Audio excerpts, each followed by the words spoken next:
And now for something that's going to make you ask, why didn't I think of that?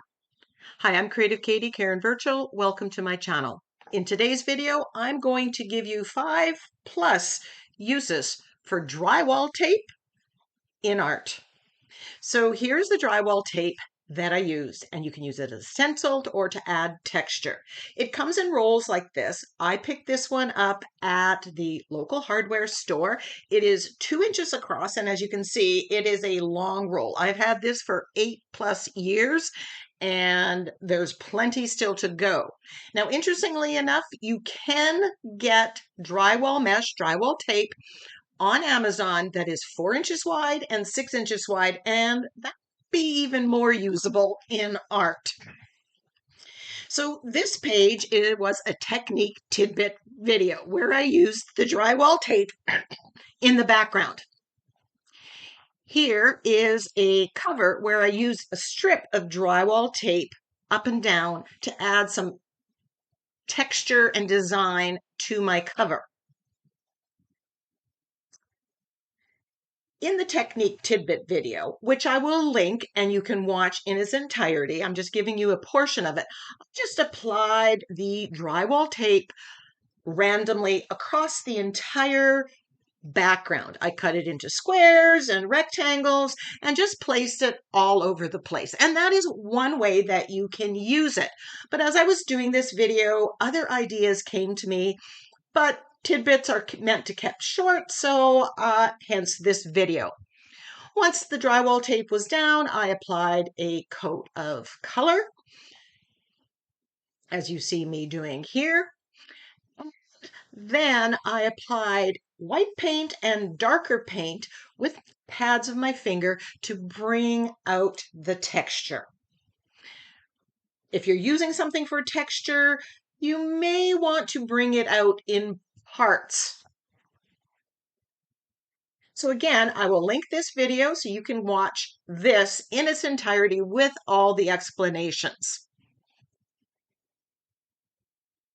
Here I'm adding some darker teal, and it's bringing out the mesh. And here's a close-up of the finished page with additional stamping and stenciling done on it. Now you can apply it around a border of a page, or you can apply it as seen here. It doesn't have to be all over the page. In fact, when you are cutting this, there are things you can do with the drywall mesh tape, and I'm going to use those terms both ways. You can stretch it and make it kind of wavy and change the size of the grid, as you see me doing here. Now, the other thing that you can do is you can pull out some of the strands and make a fringed border around it. And this is a really nice effect on your pages. Now, I would recommend pulling one strand at a time. Here, I'm trying to grab too many and it kind of bunches up. And then I straighten it out, but I just recommend doing one at a time. So this is a great way of changing it up and getting a different effect.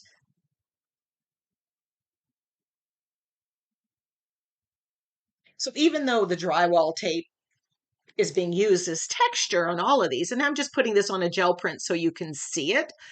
Now, if you wanted to cut it into different shapes, I recommend putting it on a piece of magazine paper. This is recycled copy paper, junk mail, anything to stabilize it, because it will be so much easier to cut into circles or even squares, triangles. So I'm just going to demo some of this. And what you need to do is after you cut out the shape in whatever shape that you want it in, then you just peel off the paper backing, which is just there to stabilize, and you can apply it on your page. So you can see different size circles. Now, if this one is 2 inches wide, if you bought the one off Amazon that's 4 or 6, you would have a lot more possibilities. And since the price point isn't so very different, If I didn't have this big roll, I would definitely be buying the 4-inch or 6-inch. They may have this at the hardware store. I don't know. So here I've just cut some zigzags. Now I kind of got a little too thin, and when I pulled the backing off, it did rip, but you can piece it together. So you can add all sorts of embellishments and different shapes to your background. So you've got the texture of the mesh and then the shape that you are selecting. So I'm hoping that you're getting the idea that you're only limited by your imagination. Here I've made this one thicker and it was a whole lot easier. Now, as I said, this drywall mesh that I've had for 8 years, and it has plenty of stick. In fact, I don't really need to put any kind of adhesive on it, but you can glue this down with whatever adhesive you're using, Mod Podge, gel medium, what have you. You can even glue it down or make it stick down with some gesso, because that can be used as an adhesive as well. So here I'm making kind of a wavy pattern, just demonstrating that once it's on that paper backing, to stabilize it, you really can do a lot. And since you have this big roll at a very, very reasonable price point, experiment, play. As soon as I put this down, I'm going to seaweed. And I'm thinking, wouldn't this be great on a ocean background? And then where I've made this into seaweed. In a bit, I'm going to show you that you can colorize these. And that's probably what I would do. I'd have my background with the ocean teals and light blues. And then with dark blue or dark green, I would paint the drywall tape and then cut out these waves and make seaweed of whatever kind. So again, all sorts of possibilities.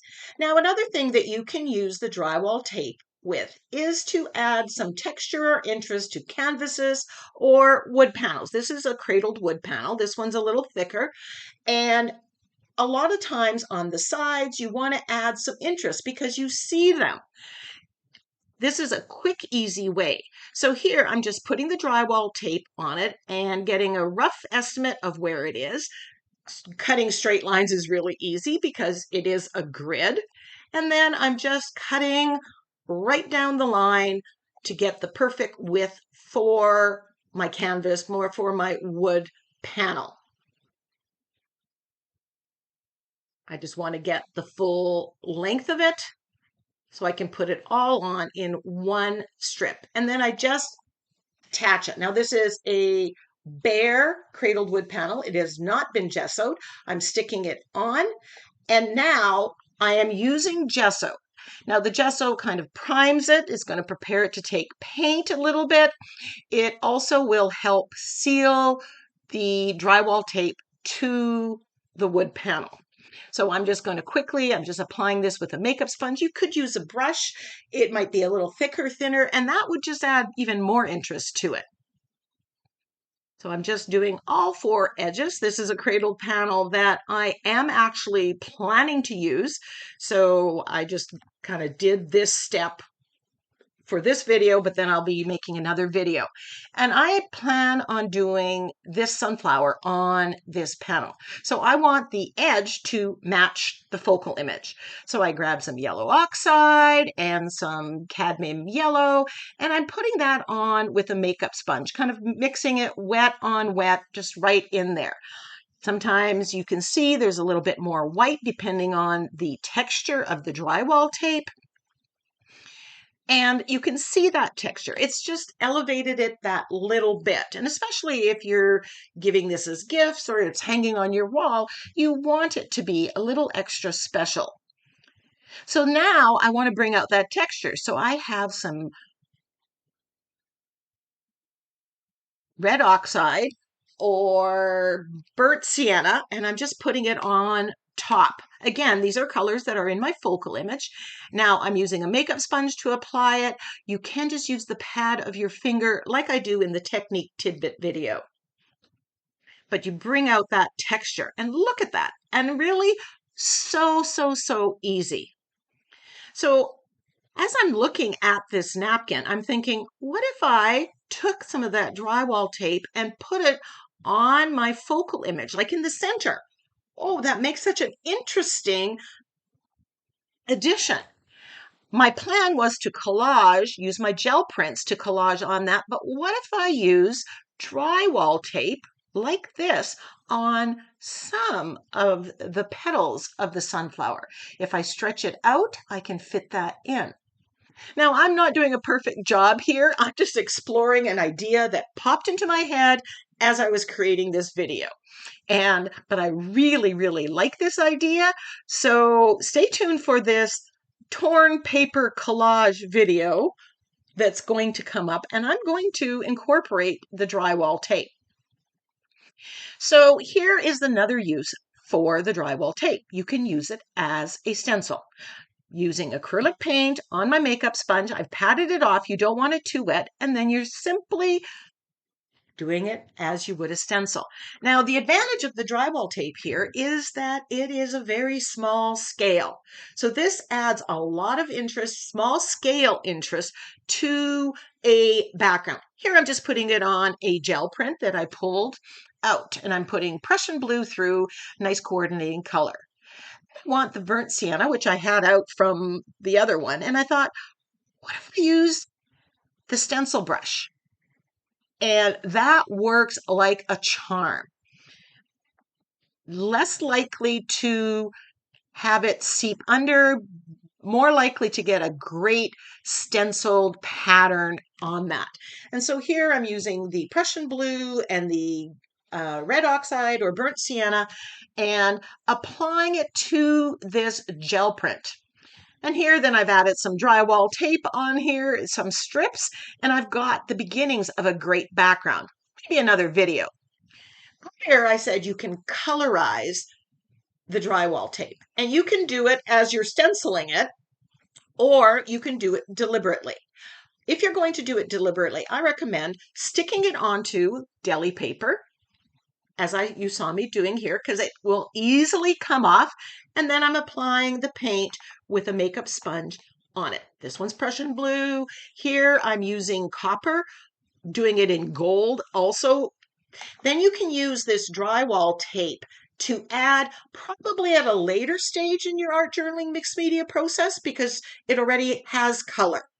So the blue I put on a lighter background. The copper or the gold one might be a nice accent on a finished page. And here I'm using quinacridone magenta as well. I do go back and I add more paint to it to darken it up a little bit. Now, the advantage of doing it on the deli paper is it stores it. But you also then end up with collage paper that you can rip and add to it. So here's the colored, the dark blue. Now you'll notice with the copper, I got really heavy-handed with the paint and I got a different pattern. And I'm not unhappy with that. This is a happy accident. And this is why you need to play with it and explore with it. If you like what happens, then you do it again and again on purpose and get that result.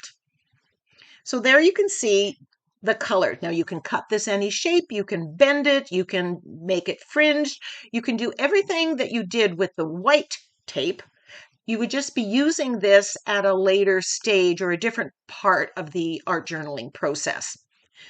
Thought, okay, if I use this as a stencil, I can put modeling paste through a stencil. Would this work? And I was thinking not. I thought it was too fine, but look, it does work.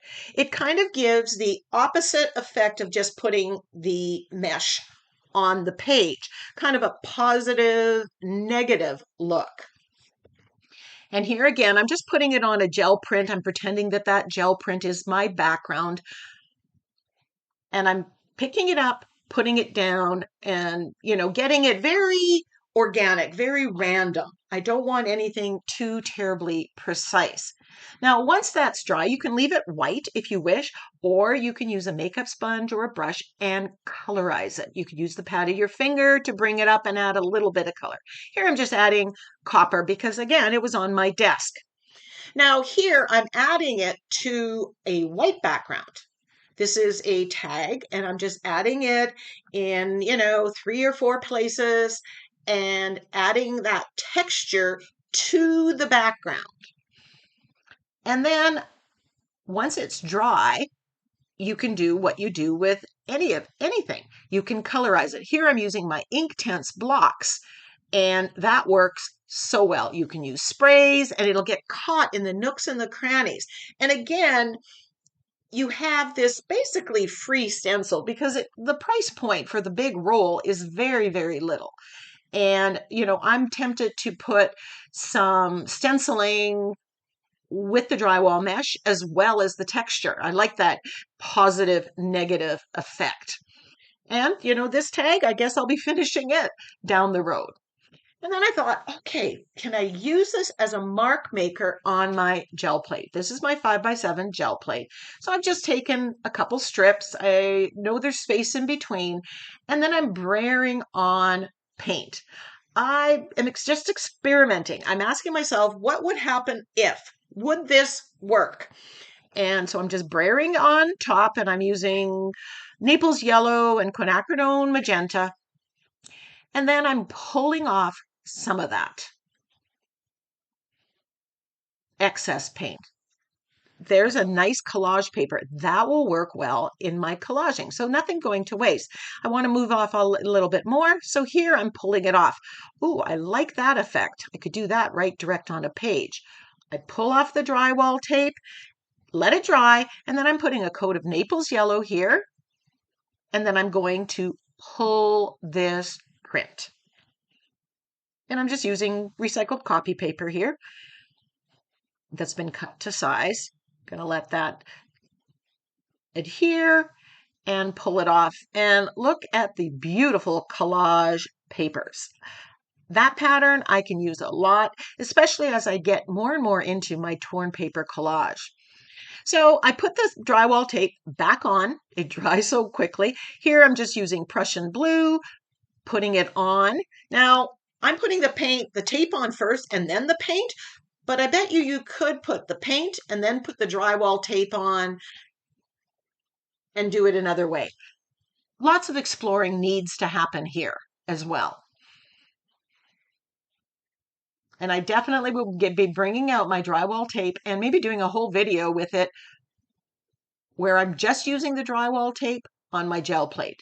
So here I put the Naples yellow on top of the dried blue, followed the same process, and we have another beautiful collage paper that I know I can use and use. How will you use drywall tape in your art? Let me know in the comment section below. And if you've got another idea, let me know that too. Until next time, go get creative.